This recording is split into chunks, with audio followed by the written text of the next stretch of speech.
आज आपण एका अशा गूढ कथेबद्दल बोलणार आहोत जी आपल्याला अशा एका ज्ञानाची ओळख करून देते जे पुस्तकांच्या पानांमध्ये सापडत नाही. नाही, हे ज्ञान थेट अनुभवाच्या आगीतून जन्माला येतं आणि ते अक्षरशः हादरून सोडणार आहे. कधी विचार केलाय की आयुष्यातला सगळ्यात महत्त्वाचा धडा तो कदाचित पुस्तकात नसेलच तर, म्हणजे तो अक्षरांमध्ये नाही तर थेट अनुभवांमध्ये दडलेला असेल तर? ही कथा आपल्याला बरोबर याच विचाराच्या खोल समुद्रात घेऊन जाणार आहे. बरं, चला तर मग या अद्भुत कथेत प्रवेश करूया. पण एक गोष्ट लक्षात ठेवली पाहिजे, ही काही साधीसुधी गोष्ट नाहीये.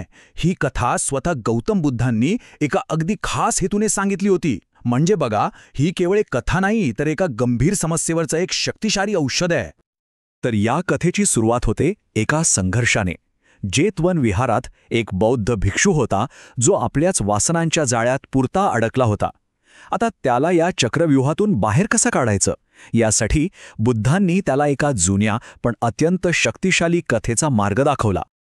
आणि बुद्ध काय म्हणतात ते बघा. बंधू, स्त्रिया वासनांध, व्यभिचारी, नीच आणि पतित असतात.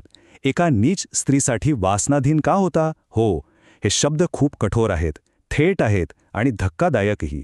बुद्धांनी त्या भिक्षूला कोणताही मुलायजा न ठेवता हे सत्य सांगितलं, कारण ही कथा म्हणजे त्याच्या त्या भटकटलेल्या मनासाठी एक कडू पण अत्यंत परिणामकारक औषध होती. आता इथून पुढे ना आपण एका कथेच्या आत दडलेल्या दुसऱ्या कथेत प्रवेश करतोय.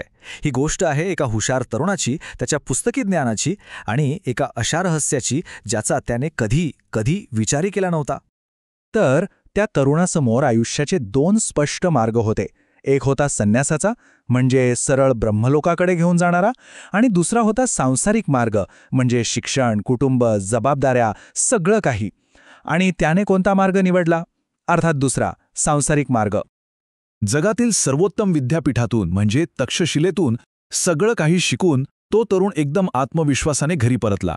त्याला वाटलं, झालं, आपलं शिक्षण पूर्ण झालं. पण त्याच्या आईने त्याला एका अशा सत्याची जाणीव करून दिली ज्याने त्याचं सगळं ज्ञान, सगळं शिक्षण एका क्षणात अपूर्ण ठरवलं. आणि इथेच कथेतील सगळ्यात मोठं रहस्य समोर येतं. त्याची आई त्याला विचारते, मग तू दुःखग्रंथांचा अभ्यास नक्कीच केला असेल नाही का? दुःखग्रंथ, विचार करा, एक असा ग्रंथ ज्याचं नाव त्या एवढ्या ज्ञानी तरुणानं कधी ऐकलं सुद्धा नव्हतं. आता हे दुःखग्रंथ म्हणजे काय हे रहस्य उलगडण्यासाठी तो तरुण परत आपल्या गुरूंच्या शोधात निघतो. पण गंमत म्हणजे त्याचे गुरु आता शहराच्या गजबजाटात नव्हते. ते होते अरण्याच्या शांततेत, आपल्या वृद्ध आईची सेवा करत. आणि त्याच्या गुरुजींनी त्याला एक असा अभ्यासक्रम दिला जो कोणत्याही पुस्तकात नव्हता. नाही, हा धडा जगण्याचा होता, अनुभवातून शिकण्याचा. काम काय होतं? पहिलं, त्यांच्या 120 वर्षांच्या आईची सेवा करायची. दुसरं, तिची सेवा करताना तिच्या हरवलेल्या सौंदर्याची खोटी स्तुती करायची. आणि तिसरं, ती जे काही बोलेल त्याचा प्रत्येक शब्द येऊन गुरुजींना सांगायचा. विचित्र नाही का? गुरूंची ही विचित्र आज्ञा तो पाळू लागतो. आणि इथूनच तो एका अशा वाटेवर चालू लागतो जिथे या कथेला एक अनपेक्षित आणि तितकंच भयावह वळण मिळणार होतं. त्याच्या या साध्या आज्ञापालनातून एक भयंकर सत्य जन्माला येणार होतं. तो विद्यार्थी आपल्या गुरूंच्या सांगण्यानुसार त्या वृद्ध स्त्रीची खोटी प्रशंसा करू लागतो. अहो माते, जर तुम्ही या वयात इतक्या सुंदर दिसता तर तुमच्या तारुण्यात तुम्ही कशा दिसत असाल? त्याचे शब्द मधासारखे गोड होते, हो ना, पण त्याचा परिणाम विषापेक्षाही घातक ठरणार होता. आणि मग येतो तो क्षण जिथे कथेचा प्रवाह अक्षरशः पूर्णपणे बदलून जातो. ती 120 वर्षांची वृद्ध स्त्री त्याच्या त्या खोट्या स्तुतीने इतकी भरवून जाते की ती त्याला थेट विचारते, तुझी इच्छा माझ्याप्रती आहे का? आणि इथे कथा आपल्या सर्वात भयावह, सर्वात धक्कादायक शिखरावर पोहोचते.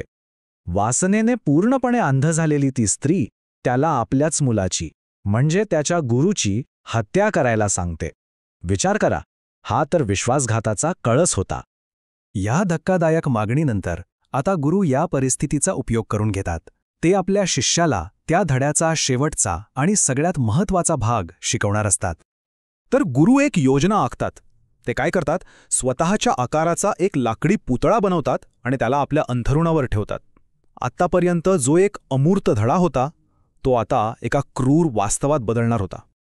ती आई येते आणि आपल्याच मुलावर कुऱ्हाडीने वार करते. पण तो पुतळा लाकडी असल्याचं पाहून तिला इतका मोठा धक्का बसतो की ती तिथेच मरण पावते. आणि तेव्हा तिचं शरीर निष्प्राण पडलेलं असताना गुरु अंतिम सत्य उघड करतात. ते सांगतात की दुःख ग्रंथ हे कोणतेही पुस्तक नव्हतं, तर हा जो संपूर्ण अनुभव होता ना, हाच तो ग्रंथ होता.